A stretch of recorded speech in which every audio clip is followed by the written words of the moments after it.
The views and opinions expressed in this podcast episode are solely those of the individuals participating and do not necessarily reflect the views or opinions of Riverbend Media Group or the Riverbend Awareness Project, its affiliates, or its employees. It is important to note that the discussion presented is for informational purposes only and should not be construed as medical advice. Listeners are encouraged to consult with qualified healthcare professionals for any medical concerns or decisions. The Riverbend Awareness Project is a product of Riverbend Media Group. Welcome back to the Riverbend Awareness Project. Today's episode is sponsored by Wackerly Subaru. This month, we are learning about Alzheimer's disease, and we have Jody from the Alzheimer's Association here with us. Thank you so much for coming in today. Could you give a brief little introduction of yourself and what you do with the Alzheimer's Association? Absolutely. So my name is Jody Cornelison. I'm with the Greater Idaho chapter of the Alzheimer's Association, and I am a regional outreach manager here in Eastern Idaho and Southern Idaho, kind of covering everything from Twin Falls to Idaho Falls. That's It's a big area. big geographical location. Yes, we are a small but mighty group out of the Boise office. And the Alzheimer's Association is a national organization. So the Greater Idaho chapter covers most of Idaho. Well, thanks for coming in and taking your time to share with us. Absolutely. It's not always a disease everyone wants to talk about. So anything I can do to get the awareness out there and talk about it, I'm going to. Our first question was, what do we know about how Alzheimer's develops and what causes it? I wish I had a straightforward answer for you there. It's unfortunate we don't know exactly what causes Alzheimer's disease, but we do know that there are some risk factors. The largest risk factor is age. So, that makes sense, right? And then, there are other risk factors that can raise your risk, such as genetics. Maybe you've had it in your family. That's a small piece of a risk factor. That does not mean you're going to get it. And there's a ton of research. We're on the edge of some really great research that's maybe going to dial in a little bit more on how Alzheimer's disease happens to some and not others. Something I've been wondering is, so we talk about risk factors. Does that mean, I don't know, is there a way to prevent getting Alzheimer's? Is it kind of inevitable? Like if you're going to get it, you're going to get it? It's not. The thing that we're learning is that even though we can't change how old we are, and darned, I wish we could, and I can't change that my hair is turning gray, there are some things that we can change, some lifestyle factors. And there's some really great research coming out. It'll be coming out next year talking about those lifestyle changes. So the things that we do for our heart, those are good for our brain. So if you're taking care of your heart, you're taking care of your brain, because really, our brain is a muscle and we need to exercise it. So as we age and we want to lower those risk factors, we want to make sure that we're exercising our brain. And it's all the same things we would do for our heart, good exercise, good diet, those types of things. But the things that change a little bit for your brain health would be staying social as you age. Very important to stay social. And that one people don't talk about as much. So we want to make sure we're doing that. And also protecting our brain. That seems pretty like no brainer, but no pun intended. But that is one for sure. You said protecting your brain is a no-brainer, which the idea of protecting your vital organs, yes. But when you say protecting your brain, does that mean like you're riding a motorcycle, wear your helmet? Or what does that mean to protect your brain, I guess? Yeah. And when I think about this, I always think about our little image that shows, a bicycle helmet on. Mm-hmm. That's exactly right. Okay. You're wearing your helmet when you're riding a bike, maybe your motorcycle. And, we are hearing a lot of incidences from sports. If you play a contact sport, such as we'll use football as an example, are we doing our best to protect our brains? And that is changing, I think. So, yeah, all of those things. Okay, good. I wasn't sure if it was the physicality of it or if there was Yes, you were right. Okay, yay. Is there a difference between Alzheimer's and dementia? I am so glad that you asked this question, because this question is the one I get the most from folks. And it can be kind of confusing because I think, someone says Alzheimer's and they'll be like, well, my mom had Alzheimer's, but not dementia. And Alzheimer's is a form of dementia. Dementia is the cognitive loss, and it's affecting daily life. So it's like the broad term. And then types of dementia are underneath. We have this really great graphic that you can't see, obviously, but it's an umbrella term. It's a picture of an umbrella. and Alzheimer's disease is underneath of it. So you'll see Alzheimer's disease, Lewy bodies, vascular dementia. Those are all types of dementia that are under that umbrella of dementia. Alzheimer's disease just happens to be the most prevalent. It usually accounts between 60 and 80% of all types of dementia. And the thing to remember is that although Alzheimer's disease isn't curable, there are other types of dementia that are. So you want to be seeing your doctor if you're seeing any signs or you're worried about your brain health. You want to make sure you're doing that because it could be something else. That's really interesting. I didn't realize that like other forms of dementia are curable. And Yeah. it's kind of like makes me think of the whole like squares and rectangles, like one is one but not the other. It's like Exactly. Alzheimer's dementia, but dementia's not always Alzheimer's. You said that exactly right. And that's exactly how I explain that. It made me think too. I was talking with Emma before. I'm like, please throw something at me, like a pen cap, if I start oversharing. But I have a family member. Who has dementia. I don't know. I don't think she's officially been diagnosed, but she was super anxious. And this family member, they took her to the doctor, because we were concerned about her. And she was deficient in certain vitamins. Mm-hmm.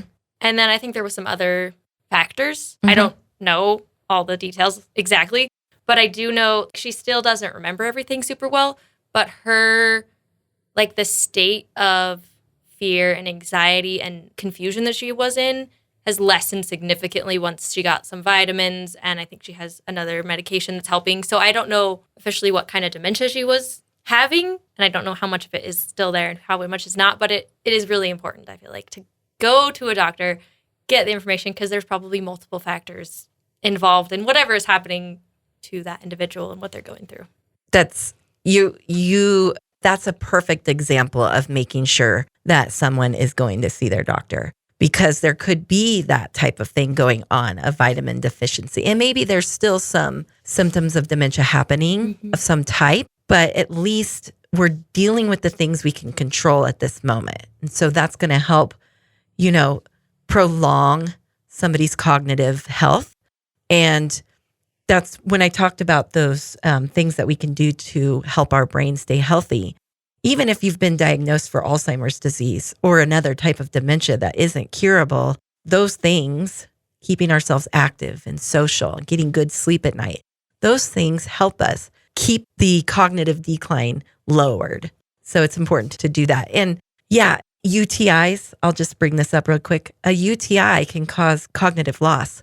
And that's something that we can treat, yeah. Right? Mm-hmm. Or maybe they're not getting enough rest. I mean, how do you feel when you don't get enough rest? I know for me, I don't feel very good and my brain isn't working. And if you want to segue into normal aging, I get those questions a lot. What is normal aging like as compared difference. to, yes. Mm-hmm. Well, normal aging, I will speak for myself here. I'm not as fast as I once was. And that's typical. You'll see signs. We have 10 warning signs that you can look up, and I can talk about those if you want. We can go down the list, but it's when things that start to affect somebody's daily life. We all forget names, but maybe you were a person that remembered every name you ever ran into. And now all of a sudden, you're not good at that anymore. Is there something going on? But you're also losing your keys or thinking your husband's moving your keys everywhere. And it's really you losing your keys, because we all lose things. But the difference is we're able to retrace our steps. When you have a warning sign is you've set your keys down and you think somebody else moved them, or you don't remember putting them there in the first place, things like that. Bad judgment starts to come up. That's another one. And I can go on, but you guys tell me if you want more of those. Oh, I'd love to hear more, actually. Okay. I've got them all right here in front of me, so I don't forget any. I'm using memory aids is what we say, but I always have. I will mention that's another warning sign. So it'll, memory loss that disrupts daily life. Maybe you're using more notes or your family members to help you, but I've always used Post-its everywhere. I'm a Post-it person. This is my to-do list. See this giant notebook? Exactly. I have a daily to-do list. And not that I don't remember all of the things, but it's so I don't forget one of the things. One of the things doesn't slip through the cracks. So I definitely use memory aid devices. So a warning sign would be you're no longer using those memory aids. You're not remembering to do that. Or you are now saying, hey, can somebody else make that list for me? That's a warning sign where something in your normal life is changing. For me, I use Post-its. That's not going to be a warning sign, but somebody who might have remembered their daily tasks without those lists are using those lists now. That might be a warning sign. Challenges in planning or solving problems is another one. That would be like, maybe you're not able to plan out your day like you once could. Maybe you're not solving problems as easily as you once could, and you need more help with that. Or difficulty completing familiar tasks. My grandmother had Alzheimer's disease and she passed away from that. And one of the things that we saw before we knew she had it, she was an incredible pie maker. And she made, her pies were so good. It makes my mouth water thinking about it. And she was making mistakes, either overcooking them, not adding ingredients. And that was one of those things that we were like, something's not quite right here. Confusion with time and place, that's pretty standard that you'll hear about. Maybe they don't know what time of day it is or what season it is. That'll come up. Like my dad thinks it's funny when I call him, he's retired now. And he says, I don't know what day it is because I'm retired. But if my dad was calling me and saying, hey, it's really cold outside and it's the middle of summer, I might start to worry a little bit there. Trouble understanding visual images and spatial relationships is another one. That's when, we might need to take the keys away from somebody. Their driving starts to change because the spatial relationship, that depth perception starts to change. The brain is not. I never even connected that one. I know. Most people don't. Whenever I talk about this one, they go, oh, I didn't know that. Yeah. I've never heard of that. It's crazy. But that's one of them. So that's why we talk about this so people know. New is the key word here. New problems in words in speaking or writing. So if you've always remembered names, kind of like we were talking about, and now you don't, that might be something. Or you'll replace the name of something with something. Like if I'm looking at a window outside, maybe I say, oh, that clear glass thing I'm looking through. That's a warning sign. Misplacing things. We talked about that. It's retracing the steps. Decreased or poor judgment when you hear about somebody who's given away a lot of their money to maybe telemarketers or been scammed. It's usually the elderly they prey on. Yeah. Oh, that's so sad. Right? It's so sad. And that's that judgment that's lacking, not being able to use that good judgment. And then withdrawal from work or social activities. And I always laugh about this. If you are an introvert person and you're not. You're already withdrawn. And you've spent your life not going to social activities, this might not be a warning sign. However, if you are a person that goes and does those things, or you're an introvert, but you've always I always go to my, I'll say Rotary meeting, or coffee with these. Quilting or whatever. Any of those things. And you're not doing that anymore. Warning sign. And changes in mood or personality. Maybe you notice mom is not dressing as nicely as she once did. Maybe her appearance was very important to her. And all of a sudden, not so much. Or her house isn't clean. That could be a warning sign something's going on. That would definitely be a warning sign from my mom. She absolutely loves a clean house. Well, there you go. So if you go over to mom's house and it's not clean and it's progressively getting worse, there might be something else going on. So there you go, 10 warning signs. If you didn't get all of those, you can always go to our website, which is alz.org. And I think the / is 10 warning signs. Oh, perfect. So just put it in there. So it's good to know these signs because I've heard getting an early diagnosis is really important. What difference can it make the earlier you get your diagnosis? We talk a lot about this at the Alzheimer's Association. And I want to say that I've been part of the association in one way or another for the last 10 years. When I first started with them, we didn't talk about this. And now we do. And the reason why is because we want to make sure that people have a chance to plan. That's a big one. If you've been diagnosed with Alzheimer's and you're in those early stages, you're still cognitively aware of what's going on, and you're going to have a lot more say in what and how you lead the rest of your life. I think that's really important. The other thing is, if you're in those early stages, you might have access to new treatments that we have. Not we, the collective we that are out there. Yeah. That are coming out. Yes. New research, yeah. There's new research. Maybe you want to be part of a clinical trial. Some people want to get involved in that.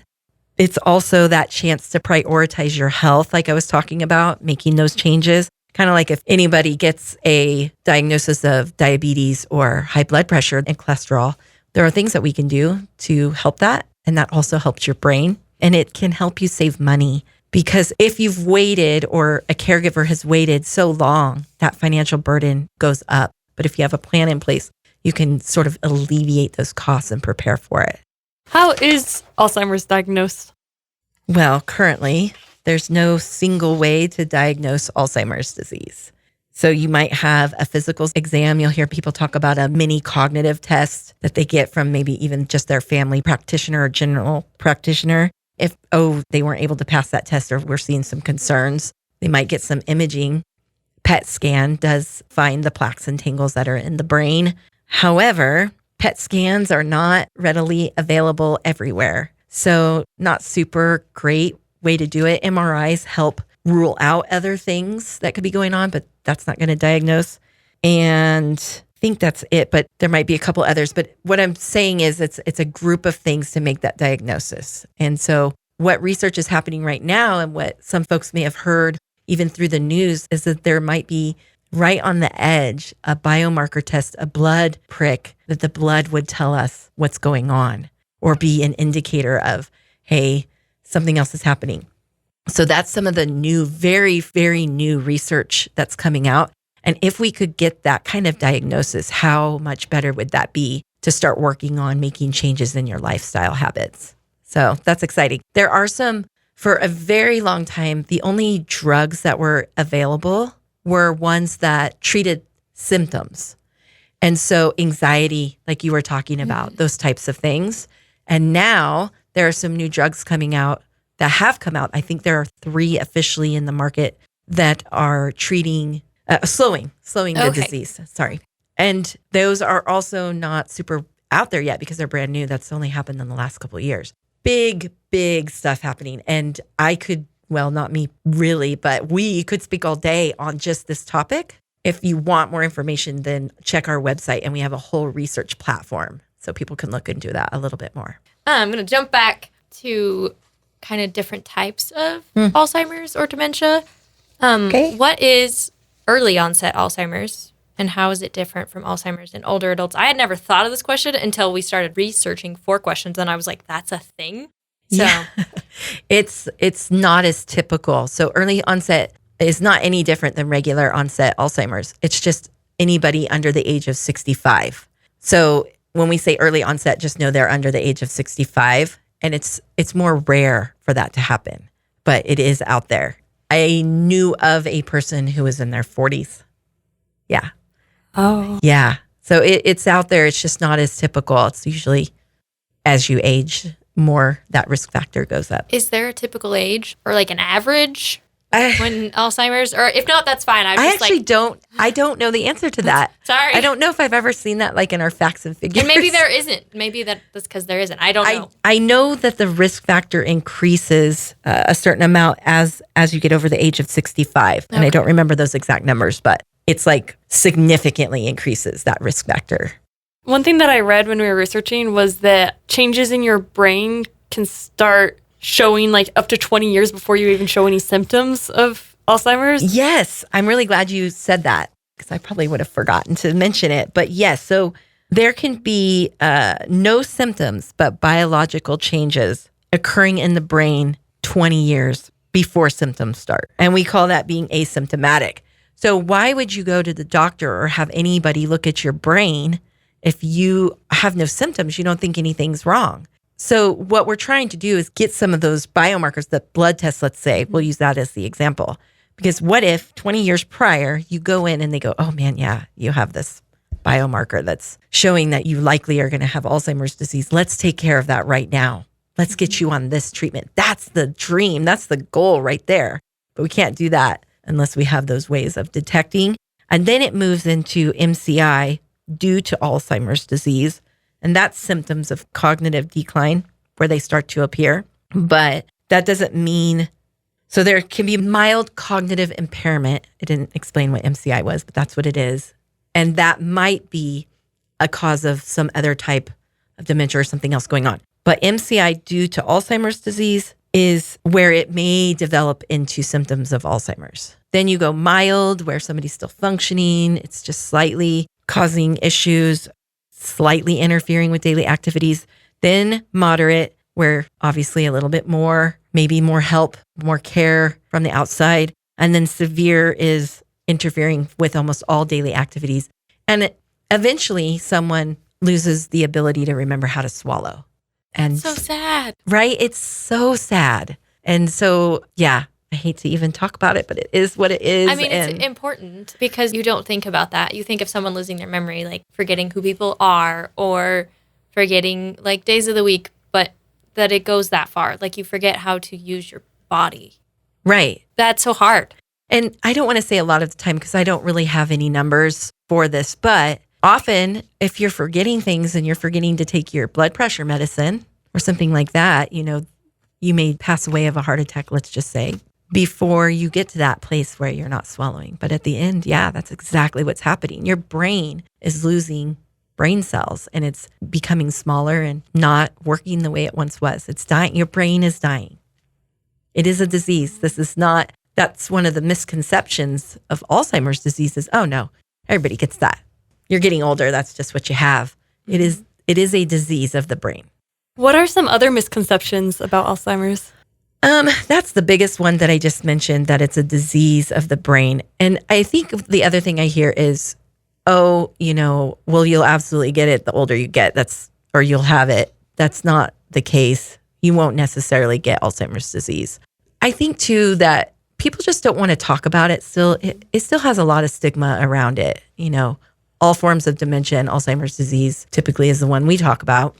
And families are embarrassed, or people are embarrassed that they have it. They don't want to recognize it. They feel there's no way to do anything about it. So why would I talk about it? And it can be very isolating. It's an incredibly isolating disease.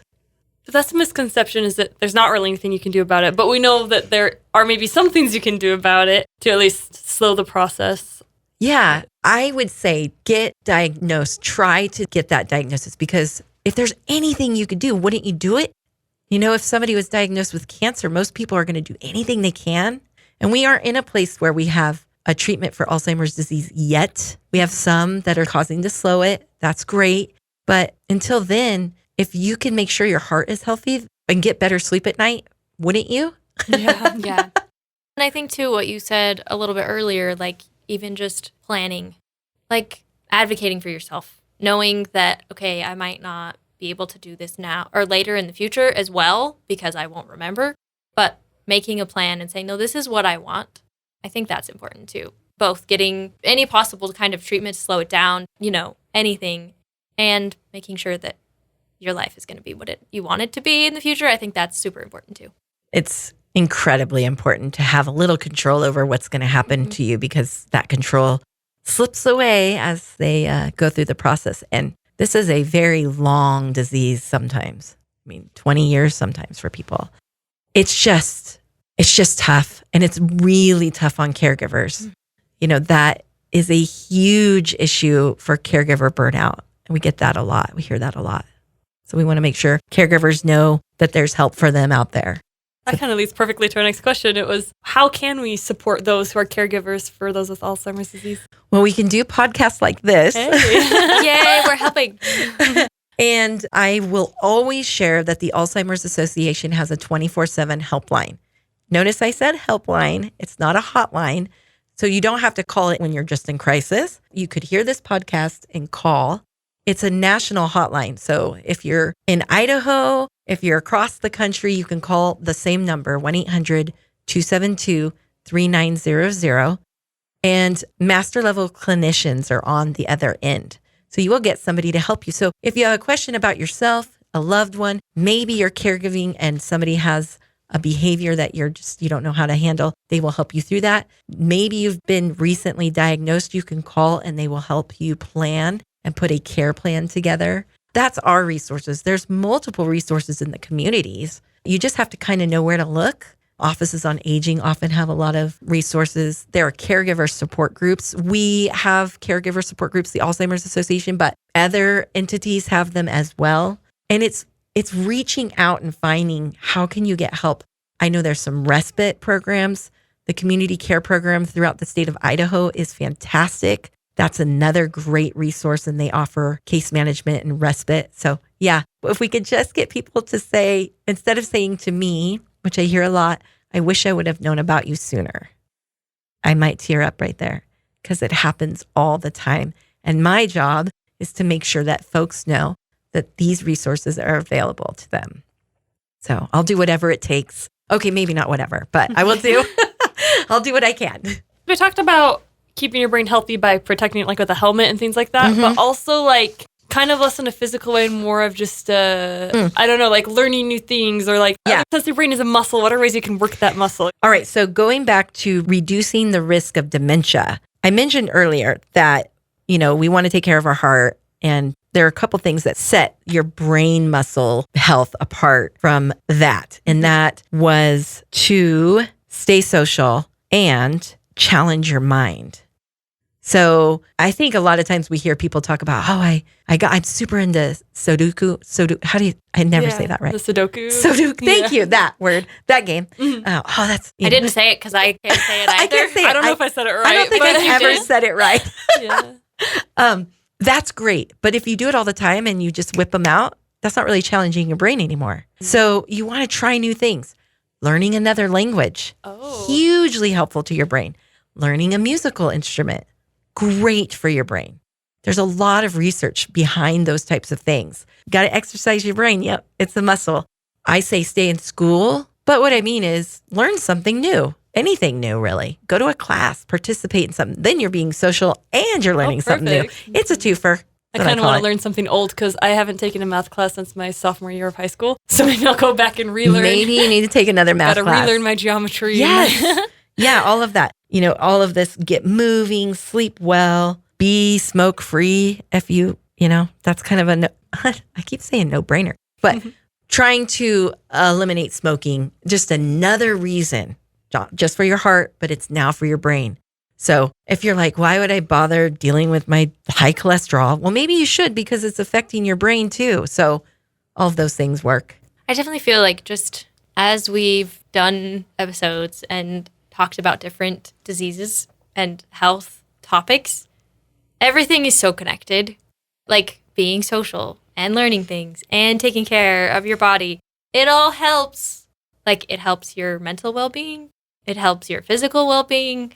So I think it's just, it's super important to take care of yourself.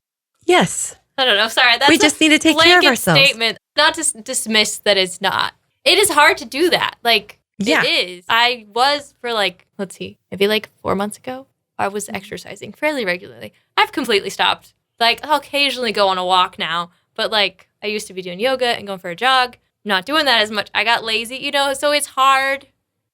It's hard to do it, but it's worth it, and it does make you feel better. Yeah. I mean, if you exercise, your endorphins are up and you're just feeling better in general. But yeah, we all get busy, and my risk factors, I feel, are pretty high. I'm a woman. 2/3 of people with Alzheimer's disease are women. So my risk factor goes up. It runs in my family. So that is a risk factor. I'm getting older. It's happening. That's a risk factor. So at this moment of my life, I am like, all right, I better get on something here. Maybe I'm going to learn a new language. Yeah. I got to take care of myself. Kind of along with taking care of yourself, because we talked about what resources there are for caregivers, but what are some other ways maybe that they can make sure as they're taking care of someone else that they're also taking care of themselves? We want to make sure caregivers are supported. And I have participated in caregiver support groups multiple times. And one of them, we were discussing caregiver self-care, and they all laughed. And it wasn't in a funny way. It was, yeah, right. How am I supposed to do that? I am caregiving 24/7. How am I supposed to do that? And we shared what that could look like, and how do we use our surrounding network of friends and family to help us, or just the community in general. Maybe you are isolated from family. Maybe you live far away. But how do you build that support team around you? And again, this kind of comes back to that early diagnosis and planning for the future, but you can still do it if you're in the thick of things. Who can I bring in to be a support person? Can somebody run and get my groceries for me? It can be as simple as that, asking for that help. Maybe it's somebody who comes in and sits there and has coffee while you run to the store. Is your daughter in another state, but she understands when you call to share what's going on with your husband? That's all you're doing and you just need her to listen? Can you set that up? Can you find a way to go get a massage, once a month, get a friend to come over, anything that you can do? Because if you're not taking care of yourself as a caregiver, you're absolutely not going to be doing a good enough job for the person. And what we do hear about is that burnout and caregivers getting sick and even dying before their loved one. I feel like I've heard that statistic before. Yes. There's I don't know the numbers, but that sometimes the caregivers pass away before the person that they're caring for. Yes. Which is not good. No, it's not good.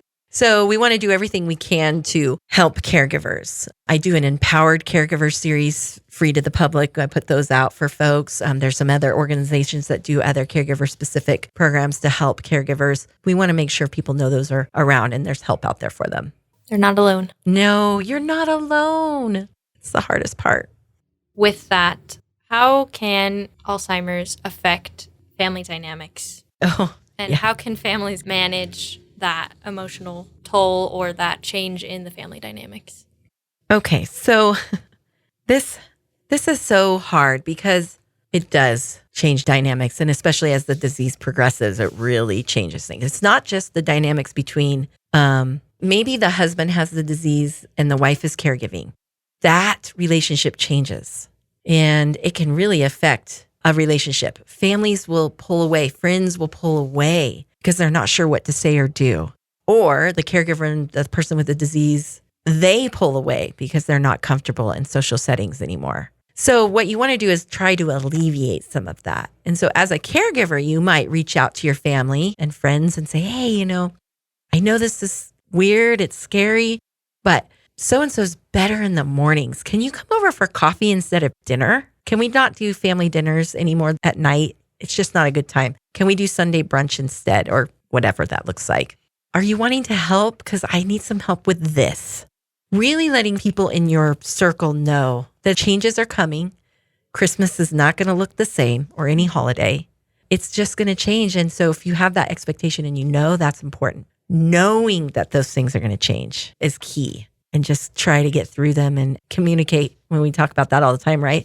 This one, you got to really communicate what's happening and what you need. And hey, I don't know.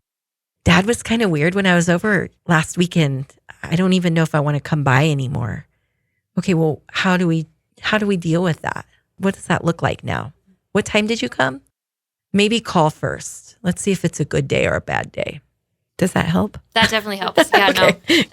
And I was thinking about the family member with dementia and when it was bad and I had a phone call interaction I hung up and I was in tears. But now that it's, under control and better and just understanding, it wasn't really her in that moment. And so I still love and care about her. Obviously I didn't stop in that interaction, but it was just that shock of what just happened?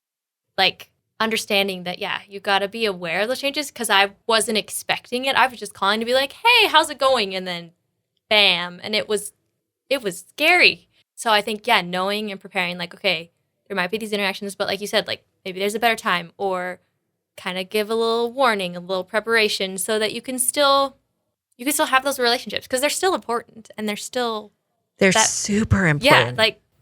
Yeah. Sorry, I don't know if that was helpful at all or I'm glad added you're to the conversation. I'm glad you're sharing because these are the things that we hear about a lot. And you may even be saying, well, how can I help? Well, remembering this is not who they were. Mm-hmm. Their behaviors are changing, typically will change, and especially as the time goes on. So remembering that, not taking it personal, although that's hard. Yeah. Sometimes we have to join the person in their reality because their reality is not the same. An example I would give is the person with the disease is telling a story and the story is inaccurate and everybody knows it. Is it really that important to correct it? It's not. It's right? Fine. Just let them, Let them tell their story. If it's something that serious, pull everyone to the side later and be like, yeah, no, that wasn't who they said it was. It was somebody else. Stuff like that. I think we want to try to let them be as independent as possible, continue to do those social activities, respect them still. They're still a person in there. But you can also do things like in your communication, you're keeping your questions more simple. Let them process what you've asked them. Don't be like, oh, hey, Grandma. Oh, my gosh, it's so good to see you. Oh, are you going to come to my game next weekend? And oh, have you seen so-and-so? Blah, blah, blah. Slow. That is so overwhelming. They cannot process all those questions quick enough. So slowing down, asking simple questions, make it broad, smile. A lot of times in those later stages, they still get the feelings. So if you're smiling and you have the tone of voice, that's helpful. All those things are helpful. That is helpful. How can one become involved in supporting those with Alzheimer's, and how do donations help? Well, okay. So there's a couple of different ways that you can help. Obviously, we talked about ways that you can help support a family member. If you're looking at ways in helping the Alzheimer's Association do our work, we are a national organization and we are the largest nonprofit funders of research in the world. We are number 3 funders of research behind the United States and the government of China. Funds that you donate to the Alzheimer's Association go to that, but they also go to what we do in the community care and support wise. They help fund the Helpline, things like that. We're advocating for the disease at the state and federal levels. We're doing that kind of work. We're talking about those early detection. We're funding that research. That's all really good stuff. I don't know if either of you have ever heard of the Walk to End Alzheimer's. So the Walk to End Alzheimer's is our largest fundraising event in the community. That's our big fundraiser. But it's not just that, it's an awareness piece as well. We have close to 200 walkers come out, 600 cities across the U.S., 4 here in Idaho. And it's a place to share hope and resources. And it's just a lovely day. If you've never been, you should go. The other way you can help me is we are a volunteer-driven organization. I reach more community when I have volunteers to help me lead education for the community, lead support groups. Maybe you just want to help me table at an event, stuff like that. What else? You can become an advocate. Those are all the types of ways you can help the Alzheimer's Association specifically. So if you have a loved one or someone you care about in your life, it could be family, friend, who is kind of showing some signs of Alzheimer's, what's the best way to maybe encourage them to see about going to a doctor? Because I think that could be a hard situation if they don't want to go, but you don't want to force them, right? But you want to help them. So how does one handle that situation the best they can? What's some advice? Obviously, each situation is going to be kind of different, but maybe what's some advice that you could give? It's a complicated question, but it's the one we do get it a lot. And you're absolutely right. No person living with Alzheimer's is the same. So it's going to look different for everybody. But I would say if you're having a challenge in getting your loved one to the doctor, first of all, use our 1-800 number because they can help you put a plan together. But off the top of my head, maybe it's not the wife that talks to them about this. Maybe it's their best friend. Is it only you that's seeing causes for concern? Or are you talking to other family members and going, hey, have you noticed something going on? So you want to look at that. When is the best time to have that conversation? Is it in the morning? Is it in the afternoon? I mean, those are all factors. There might be something else going on. So you could say, hey, I'm noticing whatever change. Let's go in and make sure that your blood pressure looks good. I think we might need to do an overall checkup. Let's do that to get them in. There are multiple ways to go about it, but those are just a couple of examples. And we have all this on our website too. And you can call the number and they'll help you through that. It can be very challenging. It's tough. That could be hard. Oh, it's so hard. I mean, it just came up the other day. Like, I can't get them to go to the doctor. Okay, well, let me get you to somebody who's really good at this stuff. It's really just like changing our brains. Okay, well, I can't do it this way. This isn't working. A new approach, yeah. How can I approach this in a different way? One of the people I was talking to said that their husband had like a cut on his hand that was kind of infected, and she used it as an excuse to get him to the doctor. She's like, oh, I think that's really a bad infection. We should go. And he went for that, but then was able to, can you check on this also? There might be some side conversations happening with the doctor. I think you need to check on this. Unfortunately, we will say little white lies are kind of okay in these situations. You're still respecting their choices and decisions, but you're like you said, with like, if they're telling a story and it's not true, like it's not going to hurt anyone or anything if you let them tell the story how they think it's supposed to be. Exactly. I think that's a great example. Yeah. Why argue? Don't make them feel like they're less or incapable. And that is so hard sometimes. You know, when my grandma would talk about stuff and I'd be like, okay, you know, and I didn't know anything back then. I was really pretty much clueless, and we all were. Our whole family was. And I said then, I wish I would have known about the Alzheimer's Association back then, because we had no idea what we were doing. We were just trying to keep her at home. And my mom and her sister were just doing the best they could. It was tough. That is tough. And now here you are. And now here I am. I had no idea. Other people. Yeah. So, is there anything else that you would like to share about Alzheimer's disease? man, we covered a lot of stuff. And some of the topics I actually do full, like, hour-long presentations about. So tried to get what we needed to cover, but I think we got it. And obviously, folks can call that 1-800 number or go to our website for any questions they might have. Thank you so much for coming in today, Jody. We've appreciated your time and your experience and knowledge that you shared with us. Thank you so much for having me. I appreciate it. If you've enjoyed today's episode, please remember to share, subscribe, and rate the Riverbend Awareness Project. A big thank you to Wackerly Subaru for sponsoring this episode. If you'd like to send us an email, you can reach us at podcast@riverbendmediagroup.com. Thanks for listening, and join us next time on the Riverbend Awareness Project.